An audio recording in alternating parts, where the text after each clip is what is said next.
र सिक्किमको राजनीतिलाई अगाडि बढाउनको लागि सिक्किमको सबै कुरालाई सिक्किम प्रतिको विचार भावना बोकेर आउनको लागि सबभन्दा पहिला हामीले सिक्किमे जनतालाई म यो आह्वान गर्न चाहन्छु कि सबभन्दा पहिला हामीले नेता चिन्नुपर्छ। नेता नचिनिकन हामीले भोट हाल्दैछौँ। नेता नचिनिकन भोट हाल्दा तपाईँ हामी सारा सिक्किमको यहाँको खाँटी सिक्किमेहरूले हामीले दुःख पाउँदैछौँ। दुःख पाएको नेताले हामीलाई दुःख दिएको होइन, राजनैतिक माथिको मान्छेहरूले हामीलाई दुःख दिएको होइन। हामी ग्रासरुट लेभलको खाँटी कुरा म तपाईँहरूलाई चाहिँ अलिकति भन्न निस्केको हुँ र गलत हाम्रो छ। यो सिक्किमभरि मैले भनिसकेको छु। गलत कसरी हाम्रो जनताको छ भन्दाखेरि हामीले नेता स्टडी नगरिकन अथवा नेतालाई अध्ययन नगरिकन हामीले भोट कास्ट गर्दैछौँ। त्यसले गर्दाखेरि हामी दुःख पाउँदैछौँ। जस्तै मानिलिउँ एकजना प्रवक्ताले भन्नुभएको छ कि छोरी दिने काम र भोट हाल्ने काम एउटै हो। अर्काको छोरालाई छोरी दिने काम र भोट हाल्ने काम एउटै काम हो। कसरी एउटै हो भन्दाखेरि तर त्यसमा अझै महत्त्वपूर्ण बेसी चाहिँ भोट हाल्ने कामको जिम्मेवारी छ। जस्तै मानिलिउँ धनबहादुरको छोरी मनबहादुरको छोरालाई दिनु पर्यो भने धनबहादुर दाइले के गर्नुपर्छ भने एकचोटि होइन, दुईचोटि होइन, 10 चोटिसम्म त्यो केटा कस्तो छ, त्यो केटाको बानी बेहोरा कस्तो छ, त्यो केटाले मेरो छोरीलाई राम्रो सुखसँग पाल्छ कि पाल्दैन, त्यसको घरान कस्तो छ, त्यो कस्तो घरानको मान्छे हो, त्यसले कुनै नराम्रो मतपानहरू त गर्दैन अनि कुनै नराम्रो कार्यक्रमहरू गरेर तासजुवाहरू खेल्ने यस्तो कुनै नराम्रो काममा लत लागेको त छैन भनेर बाबुआमा आफन्त मान्छेहरू सबै लागेर 10 चोटिसम्म त्यसलाई हेरे विचार गरेर छोरी दिन्छन्। छोरी दिएपछि पनि कोही कोही जग्गामा चाहिँ यसले फेल खान्छ र छोरीले दुःख पाउँछन्। ज्वाइँ त्यस्तै खालको पर्दियो भने छोरीले दुःख पाउँछन्। अनि अरू कसलाई मन दुख्छ भन्दा आमा बाउ समानलाई मन दुख्छ। आमा बाउ समानलाई मन दुख्छ। बिचारा यो छोरी त्यस्तो जग्गामा परि अब कसरी घर गरी खान्छे भनेर आमा बाउ समानलाई मन दुख्छ। तर यदि गलत पर्यो, गलत घरानमा हामीले छोरी पठाउँदा त्यसरी गलत भयो भने छोरीको जिन्दगी बिग्रिन्छ एउटा छोरीको र त्यस्तै माइतीको मात्रै मन दुख्छ चेली गलतमा परि भनेर। तर हेर्नुहोस् नेता नचिनिकन हामीले भोट कास्ट गर्यौं भने सारा राज्यका जनताको बेहाल हुन्छ। सारा जनताको बेहाल हुन्छ। एउटा छोरीको मात्रै होइन, सारा सिक्किमे जनताको बेहाल भयो। जस्तै 19 को जुन विगत चुनाव भयो, यो चुनावमा हामीहरू चिनीको चिया खाँदा 25 वर्षसम्म चिनीको चिया खाएर भगवान नुनको चिया कस्तो हुन्छ भनेर हामीले नुनको चियापट्टि लाग्यौं। नुनको चियापट्टि लाग्यौं तर नुन चाहिँ कतिको कडा हालेको छ कि ठिकै छ कि मल्वा छ कि हामीले त्यो नुनको चियाको ग्लासलाई पहिला अलिकति टेस्ट नगरिकन, टेस्ट पनि गरेको हो, अलिकति टेस्ट 14 मै गरेको हो, टेस्ट गरेर टेस्टमा जति पनि यो ठिक छैन, यसले प्रेसर बढाउने रहेछ भन्ने जति सबै हामी फर्केर आयौं, छोडिदिहाल्यौं। तर जेसुकै होस् प्रेसर बढे पनि बढोस्, के बढ्छ बढोस्, खाइदिउँ भनेर 19 मा पनि खानेहरूले आज नराम्रो दुःख पाएको छ सारा सिक्किममा। त्यस कारणले चाहिँ तपाईँ हामीले चाहिँ पहिला चाहिँ भोट हाल्दाखेरि नेता चिन्नुपर्छ। नम्बर 1 कुरा, नेता स्टडी गर्नलाई आज किन हामीले एसडीएफ पार्टीमा भोट हाल्नु? सबैले भन्छ एसडीएफ पार्टीमा भोट हाल्नु, अर्कोले पनि भन्छ होइन पुरानै फर्काइ ल्याउनु पर्छ हो भन्दै भन्छ।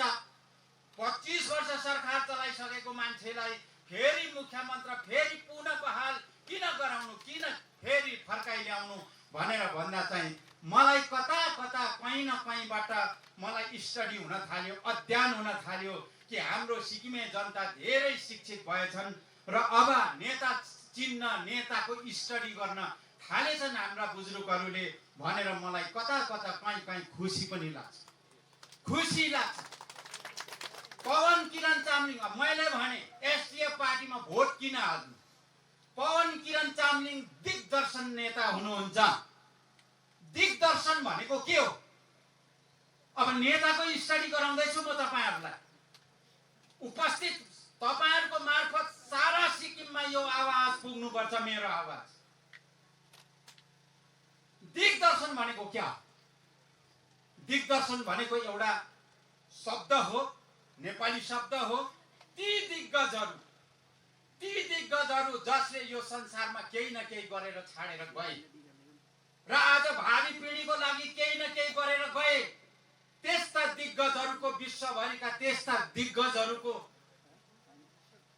जीवनी कथाहरूलाई अध्ययन गरेर उहाँहरूले कस्तो कस्तो पुरुषार्थ काम गरे, त्यो अध्ययन जम्मै गरेर आउने र म पनि सिक्किम राज्यलाई यसरी नै एउटा केही न गर्छु भन्ने एउटा भिजन लिएर आएको कारणले गर्दाखेरि र यो खालको नेता हामीले सिक्किममा फेरि अरू स्टडी गर्दै जाँदा कहीँ नपाउँदाखेरि आज हेर्नुहोस्, हामी तपाईँ ग्रासरुट लेभलको जनताले बुझ्न पर्ने कुरा के छ? खाँटी कुरा भन्दैछु म। आज जति पनि डक्टर रिटायरमेन्टहरू भए, सेक्रेटरी लेभलका रिटायरमेन्टहरू भए, ती दिग्गजहरू, ती विद्वान व्यक्तित्वहरू जति पनि आए, तपाईहरुले बार बार देख्नु हुँदैछ। एकदम मास जोइनिङ भनेर चाहिँ कहिले त जोरथाङमा, कहिले त बरफुङतिर, कहिले त गान्तोकको पार्टी हेड अफिसमा भिडको साथमा आज त्यस्ता महानुभावहरूले, पढालिखा व्यक्तित्वहरूले आज जोइन गर्दैछन्। किन भन्दाखेरि स्टडी गरेर लिएर आउँदाखेरि साँच्चै दिग्दर्शन नेता चाहिँ चामलिङ मात्र रहेछन् र उहाँलाई नै हामीले एकपल्ट पुनः फेरि सरकारमा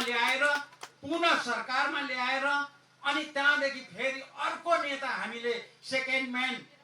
मानिसको चोला यस्तो हो, एक दिन जवान तरुण तन्द्रिष्ट छ, गाला पाक्क पुक्क छ, सबैले मन पराउँछ, कति ह्यान्डसम भन्छ, कति राम्री भन्छ, कति राम्रो भन्छ, तर त्यही गाला चाउरी परेर गएपछि छायो थाङ्ने बुढो भन्छ।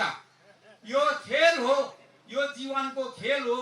तर उमेर हुँदाहुँदै हामीले केही न केही पुरुषार्थ काम गरेर जानुपर्छ, यो संसारमा छोडिराखेर जानुपर्छ भनेर भन्दाखेरि अब पुरुषार्थ गर्नको लागि, भावी पिढीको जीवनलाई उज्जवल बनाएर काम गर्नको लागि हामीलाई एकजना दिग्दर्शन नेताको जरुरी परेको कारणले गर्दा हामीलाई चामलिङ साहबलाई पुनः फेरि सरकारमा ल्याउन हामी बाध्य भएका छौँ। सिक्किमका सारा जनता हुनुपर्छ, यो मैले तपाईहरुलाई भने। अब वर्तमानमा अहिले के हुँदैछ भन्दा कोही नेता यस्ता पनि हुन्छन्, दिग्भ्रमित नेताहरू हुन्छन्। दिग्भ्रमित, तपाईँ हाम्रो दिमागलाई भ्रमित गराएर चाहिँ भोट कुरुप पारेर गोजीमा हालेर माथि गएर ऐस आराम मोज मजा गर्ने नेताहरू पनि हुन्छन्, जो तपाईहरुको आँखाको अगाडि आज झलझल देख्नु हुँदैछ। त्यसकारण भोट हाल्नुभन्दा अगाडि हामी खसीको मासु, कुखुराको मासु, एनी कुनै पनि पशु प्राणीको मासु र रक्सीमा भुलेर यो फलानुको चाहिँ कता छ भन्दै बेहोसमा गएर चाहिँ भोट हाल्ने काम 1 छोडौं, 2 छोडौं, 3 छोडौं हामी सिक्किममा। पैसा दिन्छ कसैले गोजीमा हालौं, तर आफ्नो अटिक जहाँ छ अहिलेदेखि तपाईहरुले लिएर गएको त्यो मद मदिरा खाएको झोकमा गएर भोट नहालौं, तर हाम्रो मन भित्रको मनसाले कहाँनेर कास्ट गर भन्छ त्यहाँनेर गएर हामीले भोट हालौं भन्ने पनि दोस्रो कुरा मैले तपाईहरुको समक्षमा राखे। अब तेस्रो कुरा, यहाँ विभिन्न किसिमको पार्टीमा 24 को इलेक्सन नजिक आएको कारणले गर्दाखेरि चाहिँ यहाँ विभिन्न जात जातिको माहौल पनि यहाँ बनाउन सुरु भइसकेको छ। हिजो अस्ति मैले सुन्दै थिएँ गाउँघरमा के हुँदैछ भन्दा, हौ यो छेत्री र बाहुन भन्ने त चामलिङले त देख्नै माग्दैन त, चामलिङले देख्नै माग्दैन, यो छेत्री बाहुनहरू के भएको बाठो जात भन्छ, तर चामलिङले त देख्नै माग्दैन, फेरि त्यसकै पछि लाग्दैछ भनेर चाहिँ यहाँ चम्काउने मान्छेहरू चाहिँ भित्र पसेको छ हजुरहरू। स्पेशल्ली छन त चामलिङ साहबलाई विरोध गर्ने जम्मै समुदायबाट छन्, तर अलिकति छेत्री बाहुनको समस्या के अरे अनुपातमा चाहिँ अलिकति बेसी भएको कारणले गर्दा यसलाई भत्काउने एउटा षड्यन्त्र हुँदैछ। यो पनि तपाईहरुले राम्ररी बुझ्नुहोस्। र छेत्री बाहुनले अघि पुरन भाइले अलिकति छेउ मात्रै बताइदिनु भयो तपाईलाई, बुझ्ने भाषामा त उहाँले भनिदिनु भएन। 1982 मा भिपी सिंहको सरकार थियो, केन्द्रमा भिपी सिंहको सरकार थियो। त्यहाँ एउटा बिल आयो मण्डल कमिसन, त्यो मण्डल कमिसन बिल पास पनि भयो 1982 मा, जबकि यहाँ सिक्किम संग्राम परिषद पार्टीको सरकार चल्दै थियो सिक्किममा। म बच्चै थिएँ, तर बच्चै भए पनि त्यस्ता कुराहरूको रेकर्ड मसँग छ। र त्यति बेला के भयो भन्दाखेरि चाहिँ यहाँ पार्टीको दुई मतले गर्दाखेरि सिक्किम संग्राम पछाडि 3 टुक्रा भएर गयो। केन्द्र शासित राज्यहरूमा यो बिल लागू भयो, तर सिक्किममा भने लागू भएन। यो बिलले कसलाई राम्रो गर्थ्यो भन्दा ओबीसी मा पढ्न गएका वर्गलाई राम्रो थियो।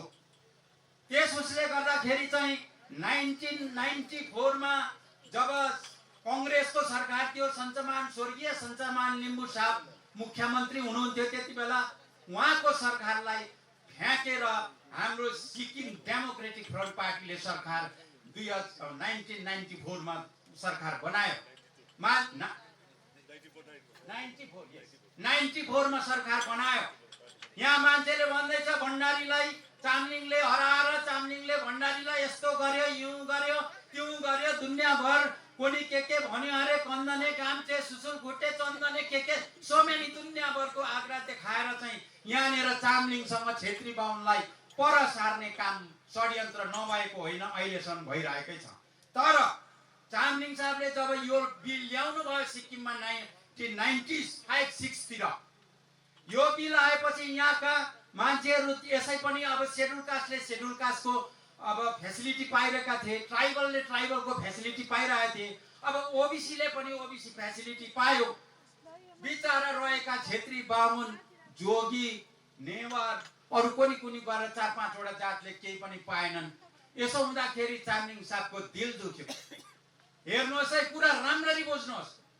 र केन्द्रले साँच्चै नै हो हामी के अरे छेत्री बाहुन को उसमा पर्ने जति पनि छ यिनीहरूलाई जेनरललाई यिनीहरूलाई ओबीसी फेसिलिटिज तलबाट दिएन, त्यति बेला थिएन। त्यसो हुँदाखेरि चामलिङ साहबलाई छेत्री बाहुनको माया गरेर छेत्री बाहुनले पनि मलाई भोट दिएको छ, यहाँका भोटे लाचे नेपाली जम्मै जात जाति वर्गहरूले मलाई भोट दिएको छ, मैले के गर्ने अब यिनीहरूमाथि भनेर चिन्तन मनन गरेर सिक्किमको क्याबिनेटमा एउटा बिल पास गरेर उहाँले स्टेट लेभलको ओबीसी म दिलाएर छोड्छु भनेर चाहिँ उहाँले कागज पत्र चलाएर सिक्किमको छेत्री बाहुनलाई पनि ओबीसी दर्जा दिनुभयो, जसले गर्दाखेरि आज छेत्री बाहुनका नेवारका जोगीहरूका छोराछोरीहरूले पनि पढ्नदेखि लिएर इन्जिनियरिङ गर्नकोदेखि लिएर डक्टरदेखि लिएर गीत गाउनुदेखि लिएर नाच्नुदेखि लिएर जम्मै कुरामा आज यो जातिले पनि बाहिर जान कोटामा पाइरहेछ। के चामलिङले यो छेत्री बाहुनलाई देख्न नसकेको कुरा हो? अब तपाईहरु भन्नु, छेत्री बाहुन समुदायलाई मेरो प्रश्न छ, यो छेत्री बाहुनको लागि चामलिङले नराम्रो काम गरेको हो?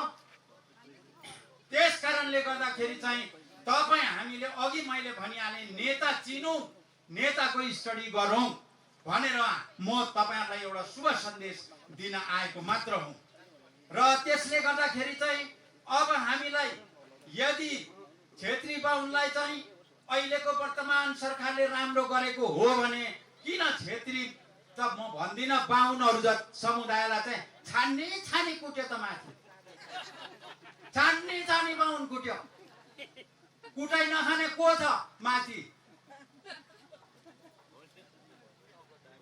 तर त्यहाँ मेरो सिधा यो प्रश्न चाहिँ एसटी ढकाल र हाम्रो टिएन ढकालज्यूलाई म भन्छु, उहाँहरू उच्च हुदामा धेरै पढालेखा भएका बुजुर्ग हाम्रो छेत्री बाहुन समुदायबाट ठुला व्यक्तित्वहरू हुन्, तर उहाँहरूले आज ढकाल जस्तोले चुटाइ खाएर यहाँदेखि मन्त्री पद फ्याँकेर भाग्नु पर्दाखेरि पनि आज उहाँहरू बसिरहनु भएको छ, चौकीमा बसिरहनु भएको छ यस्तोमा। त्यसकारण म उहाँहरूलाई प्रश्न राख्छु, यदि तपाईहरुले छेत्री बाहुनको विषय लिएर तपाईहरुलाई चित्त दुख्छ, चामलिङले छेत्री बाहुनलाई अन्याय अत्याचार गरेको हो भने तपाई त्यो जग्गा छोडेर आउनुहोस् छेत्री बाहुनको अगाडिको मञ्चमा, हिम्मत छ भने आउनुहोस्। तपाईको अगाडि पहिला त छेत्री बाहुन भन्यो गेजिङमा मिटिङ हुँदाको कुरा छेत्री बाहुन भन्यो भरे स्पेसल्ली बाहुन भनेर चाहिँ बाहुनलाई मात्रै फोकस गरेर हाम्रो के अरे नेपालबाट आउनुभएका रेशम गुरुङले के भने त्यति बेला तपाईहरुले पाती लिएर सुनेर बस्नुभयो कुरान सुने जस्तो म चाहिँ बाहुन हो भने म त्यति बेला सबै ब्यासकी ह्याकेर चाहिँ म त्यहाँबाट निस्केर हिँड्ने थिएँ तर आज तपाईहरुलाई पैसा हुँदाखेरि माथि बसेर छेत्री बाहुन चम्काउँदै चामलिङले हेला गर्छ है जात छुट्याउँछ है भन्दै त्यहाँ पैसा लुड्याउँदै बस्दै गर्ने काम चाहिँ होइन एक अर्को कुरा छेत्री बाहुनले यसपालि मेजोरिटीमा भोट हाल्नुहोस् मेजोरिटीमा भोट हाल्नुहोस् सारा सिक्किमबाट छेत्रीको मात्रै हाम्रो 95,000 भोट छ सिक्किममा 95,000 भोट छ सिक्किममा छेत्रीको मात्रै बाहुन मिलाउँदाखेरि हामी मेजोरिटीमा छौं अनुपातमा छौं हामी तपाईहरुले 1 नम्बर अनुपातमा छेत्री बाहुनहरु मिलेर ग्रासरुट लेभलबाट लु चामलिङ साहबलाई यसपालि भोट हाल्नुहोस् त तपाईहरु एक आएर यसको जिम्मेवारी म छु त्यति बेला चामलिङ साहबले चाहिँ तपाईहरुलाई हेला गर्दो रहेछ कि काखी चेप्दो रहेछ त्यसको जिम्मेवारी पनि म यहाँबाट तपाईहरुलाई दरो दिन्छु किनभने हाम्रो रिनकमा यस्तो जातपातको कुराहरु यहाँ भित्र निकै चल्दैछ यसो गरेर तपाईहरु माथि बस्ने मुख्यमन्त्रीको चौकी डाक्ने मुख्यमन्त्रीको चौकी हेर्ने बाहुनहरुले यसरी आफ्नो समुदाय भित्र यस्तो झुट्टा कुराकानीहरु लगाएर तपाईहरुले रोटी सेक्नको लागि चाहिँ गरिब यहाँ दुखी बिचारा हलो कोदालो गरेर बाख्रा पाठा पालेर 2 दिनको सौदापात ल्याउने छेत्री बाहुनहरु त्यस्ता गरिब मान्छेहरु पनि छन् त्यस्तो मान्छेहरुको भविष्यमा खेलवाड नगर्नुहोस् यो मेरो चुनौती छ तपाईहरुलाई मुख्यमन्त्रीको चौकी अगर तपाईहरु देख्नुहुन्छ भने तपाईहरुको मेजोरिटी देखाउनुहोस् लु तपाईहरुको मेजोरिटी देखाउनुहोस् तपाईहरुको मेजोरिटी देखाउँदाखेरि चाहिँ आज एउटाले मैले भने जनताबाट म्यान्डेट पाएको एउटा असल व्यक्तित्वले आज सिक्किमको जनताको लागि चौकी छोडेर भाग्नु पर्यो खोइ तपाईहरुको कुरा त्यति बेला खोइ तपाईहरुको मेजोरिटी खोइ तपाईहरुको एकता खोइ तपाईहरुको के अरे हाम्रो अनुपातको हिसाबको कुरा त्यसकारणले चाहिँ आज म तपाईहरुलाई यो कुरा पनि दर्शाउन चाहन्छु र मेरो समय धेरै छ म धेरै यस्ता कुराकानीहरु लिएर तपाईहरुसँग कुराकानीहरु गर्ने मेरो मौका फेरि मिलेछ भने अब यहाँदेखि उता रहेका कुराहरुलाई म तपाईहरुलाई जटिल कुराकानीहरु लिएर आउने छ मैले चाहिँ प्रण गरिसकेको छु मैले न त गोले साहबको पैसा खाएको छु न त चामलिङ साहबको पैसा खाएको छु न त कसैको पैसा खाएको छु मैले 5 वर्ष भण्डारी साहबलाई पनि सगाएर बसे भण्डारी साहबको पनि मैले पैसा खाइन आज मरेर गए भण्डारी साहब यो संसारमा छैनन् तर पनि म उहाँलाई यहाँबाट भन्न चाहन्छु मैले हजुरलाई माहौल बनाएर पैसा माग्न कहिले पनि आइन अनि यो ज्यान कहिले पनि पैसा माग्न जाँदैन र यो ज्यान कहिले पनि पैसामा बोल्दैन यो ज्यान खाँटी सिक्किमको लागि हामीहरू यहाँ जन्मेका हौं यहाँको खाँटी सिक्किमेली जनता हामी हौं हामी राजा पालेर बसेको जनता हौं हामीले राजा मानेको हौं राजा मान्दाखेरि छोगेल महाराजाले पनि मेरो जनताले कहिले पनि दुःख नपाओस् म यसमा साइन गर्दिन भनेर राजाले साइन नगरिकन बाउले कहिले पनि छोराहरुलाई माया गरेको हुन्छ हेर्नुहोस् हामी सिक्किममा भोटे लाप्चे नेपाली एकजुट भएर बसेको ठाउँमा यहाँ जातपातको कुरा कसैले पनि नल्याओस् जबकि यो जातपातले गर्दा आज छिमेकी राष्ट्र नेपालमा के हुँदैछ त्यो पनि तपाईहरुले स्टडी गर्नुहोस् त्यसकारणले यो के अरे यो सबैलाई मनन चिन्तन गरेर हामीले भोलिको दिनमा हामीले केही गर्न पर्ने छ र चामलिङ साहबलाई चौकीमा राखेर उहाँको अनुमति अनुसार हामीले सिक्किमलाई कस्तो सिक्किम बनाउने भिजन रिजन र मिसन नभएको नेतै होइन भिजन रिजन र मिसन यो तीनवटा कुरा नेतामा हुनुपर्छ जब भिजन पनि छैन मिसन पनि छैन रिजन पनि छैन केही पनि छैन भने त्यस्तो अन्धधुन्धमा को नेतालाई पछ्याएर हामी के भड्खालामा पर्नु त्यस कारणले गर्दाखेरि चाहिँ हामी गाडीमा चढेपछि पहिला ड्राइभर ठिक छ कि छैन हेर्नुपर्छ। ड्राइभरले कडाकुडी खाएर दायाँ बायाँ गर्दैछ भने त्यो गाडीमा चढ्नु हुँदैन। हामी अर्को पनि कुरा स्टडी गरिराख्नुहोस्। ड्राइभर ठिक छ भने मात्रै गाडीमा चढ्नुहोस्, ड्राइभर ठिक छैन भने नचढ्नुहोस्। तपाईँको लाइफ तपाईँको जिम्मेवारीमा छ। हाम्रो लाइफ, मेरो लाइफ मेरो जिम्मेवारीमा छु। तर यो जिम्मेवारी कसैले अर्काले लिँदैन। तपाईँको घरको दुःख तपाईँसँग छ, कसैले तपाईँलाई त्यहाँ दुःख पाइछस् नि भनेर अबको जमानामा आउँदैन। त त्यस कारणले हामीलाई काम गर्नको लागि, हामीले आफ्नो भविष्य बनाउनको लागि एक नम्बर हामीलाई मैले भनिहालेँ भिजन भएको नेता हुनुपर्छ। यो तीनैवटा कुरा चामलिङ साहबसँग छ। यो हामीले स्टडी गरेँ। मैले मेरो रातो भाइले एक दिन धुरीमा चढेर बाँच्ने छ भनेर चामलिङ साहबले लेखेका किताबहरू तपाईँहरूले पढ्नु भएकै छैन। म चाहिँ चामलिङ साहबको बहुत किताबहरू पढ्छु। 3 लाख युवाको 6 लाख हात हुन्छ, कता कता पड्किन्छ म जान्दिनँ भनेर भनिदिनु भयो उहाँले। तर यसलाई पोजिटिभ कुरामा अपोजिसन पार्टीले सम्झेन, यसलाई नेगेटिभमा लगिदियो। नेगेटिभमा लगेर चाहिँ आज चामलिङलाई 25 वर्ष मुख्यमन्त्री गरेको मान्छेले यस्तो कुरा बोल्नु भयो भन्ने गाउँमा हिँड्दैछ। लामखुट्टेको कथा तपाईँहरूले सुन्नु भएको छ। लामखुट्टे घर परिवारबाट जाने बेलामा के भनेर हिँड्छ अरे भने, साला अब जाँदैछु, बुढी छोराछोरीहरू तिमीहरू सबै बस्दै गर, म जाँदैछु, कि त पड्काएर आउँछु कि त पड्काइदिन्छु भनेर। हेर्नुहोस् है, यो कुरा राम्रो बुझ्नुहोस्। कि त पड्काएर आउँछु कि त पड्काइदिन्छु।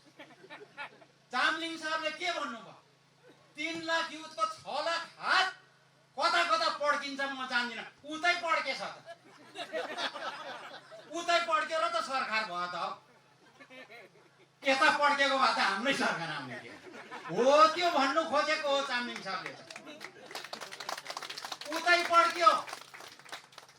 म पनि भन्छु अब यति बेला, किनभने 6 लाख जस्तो भोट हुन्छ सिक्किममा। 4 लाख, 5.5 लाख, 6 लाख भोट ल्याउने मान्छेले सरकार बनाउँछ। अनि चामलिङ साहबले सिधै भनेको कुरा हो त, कता पड्किन्छ। चामलिङ साहबले म भोट भोलि कता हाल्छु चामलिङ साहबलाई, गोले साहबलाई थाहा हुन्छ कता पड्काउँछु कता पड्काउँछु। त्यसकारण चामलिङ साहबले भन्नुभएको कुरा राइट हो। कता पड्किन्छ म जान्दिनँ भनेर भन्नु। जान्दिनँ भनेपछि राइट कुरा हो। चामलिङ साहबले जान्दैन थियो त्यति बेला, भोट भएकै थिएन। पछाडि उतै पड्काइदिएछ त्यो युवाहरूले। उतै पड्काइदिँदाखेरि चाहिँ जम्मा टाकन टुकन कता कता मिलाएर 18 सिट लिएर सरकार बनायो। 17 सिट लिएर सरकार बनायो। र यो कुरा चाहिँ किन भन्दा, साहित्य सङ्गीत कला विहीन साक्षात् पशुपुच्छ विषाणहीन त्रिनम नखादन्न जीव मानस तद्भावते हम परमम पशुना। यो भनाइ आचार्यको भनाइ हो। यो भनाइमा के भन्दैछ भन्दा, साहित्य सङ्गीत कला नभएको मान्छे त्यस्तो पशु हो जसको सिङ पनि छैन, पुच्छर पनि छैन, लिडे पशु हो। त्यसकारण यो चामलिङ साहबको साहित्यिक कुरा नबुझ्ने मान्छेहरूले नबुझिकन कुरा पहिला अगाडि नरा, लिडे पशु होला।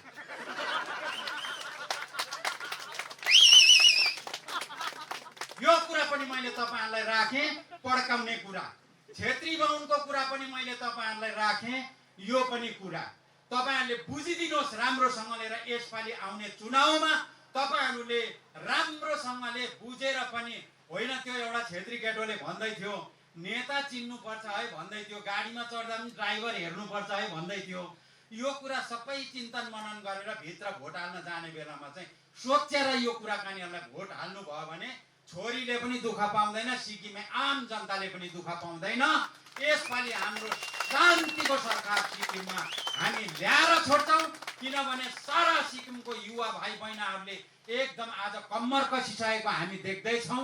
हामी अलिकति अधबैँसेहरू पनि, हामी पनि साह्रै कम छैनौँ। किनभने राजनीतिमा यो हाम्रो जग्गा हो।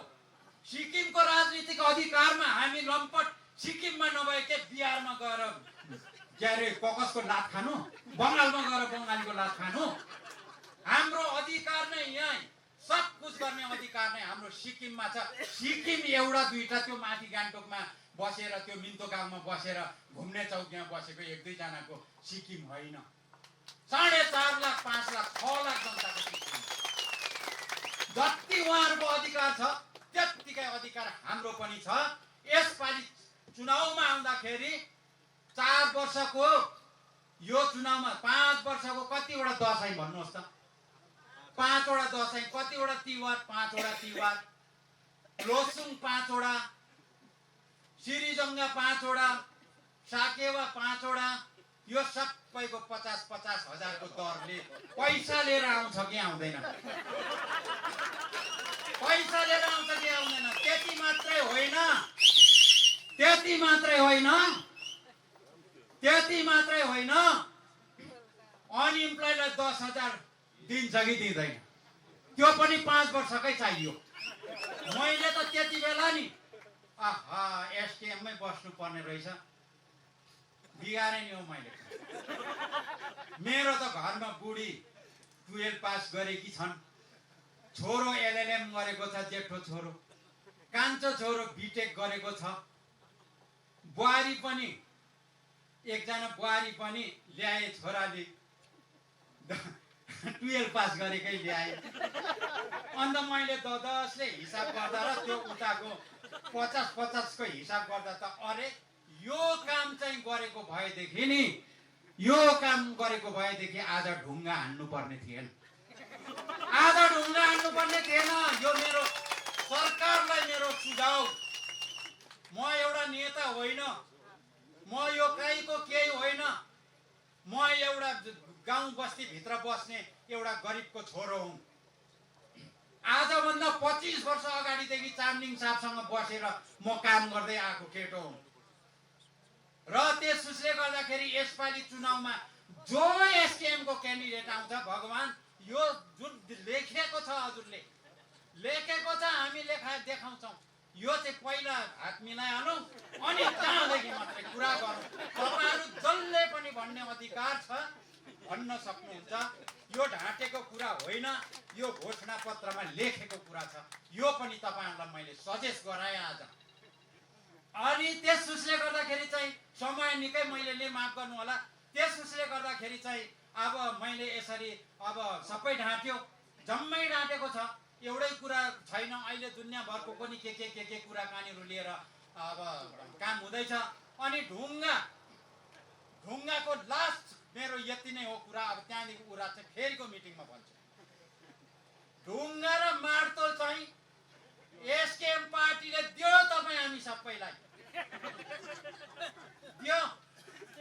अहिले पनि दिइरहेछ, पुग्दैन कि कतै।